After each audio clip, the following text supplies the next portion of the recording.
we are going to discuss benign lesions of the vagina. Fibroepithelial polyp, it occurs in women of childbearing age, usually found incidentally during pelvic examination. It is a benign lesion. It is important to recognize because it can be misdiagnosed as condyloma or sarcoma. Gross appearances, it is a soft polyp or papillary mass, usually in the lower third of the vagina. Microscopic features, it is lined by squamous epithelium with underlying fibrovascular stroma.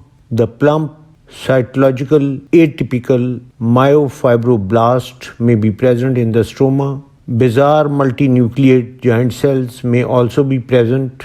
Mitotic activity is low. Immunohistochemistry, vimentin positive, desmin negative. Now this is the photograph which shows microscopic features of fibroepithelial polyp of vagina. You can see the lesion is lined by mature squamous epithelium which is marked with black arrows, and beneath the epithelium there is dense fibrous connective tissue. Squamous papilloma, seen at any age, mostly asymptomatic. Gross appearances, they are several millimeter or larger in diameter. They present as clusters of papillary lesions. Microscopic features, the single central fibrovascular core with papillary fronts. They are benign lesions with normal squamous lining. Now, this is the photograph which shows gross appearances and microscopic features of squamous papilloma. The gross appearance show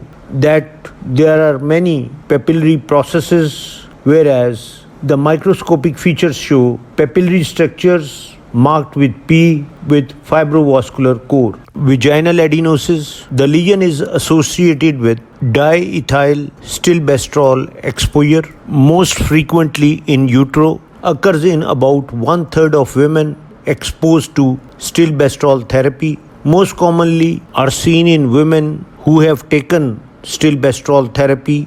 They are around the age of 30 to 50 years. There are red granular spots which do not stain with iodine. A common symptom is excessive mucus discharge. Glandular epithelium may be observed on colposcopic examination. Vaginal adenosis may regress spontaneously. No treatment is required. Gross appearances, the lesion presents as red granular patches. Most common location is upper third of interior wall.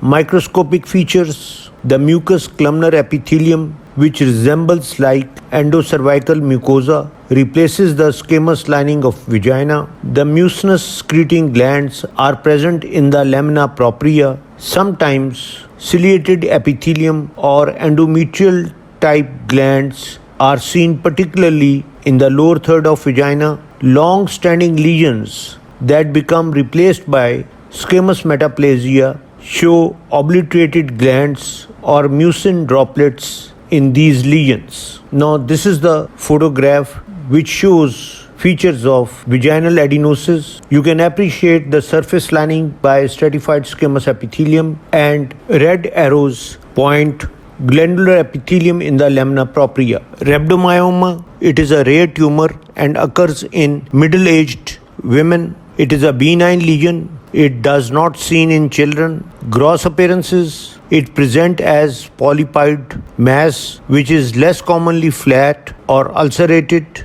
Microscopic features, there are bland skeletal muscle cells with fetal or adult type appearance. The cells are spindle to oval shape with plump oval nuclei without ATP or mitosis. These cells are surrounded by fibrous stroma. There are classic intracytoplasmic fibers with cross striations. Now this is the micro photograph which shows microscopic features of rhabdomyoma. On the left side there is fetal type of rhabdomyoma, whereas on the right side there is adult type of rhabdomyoma.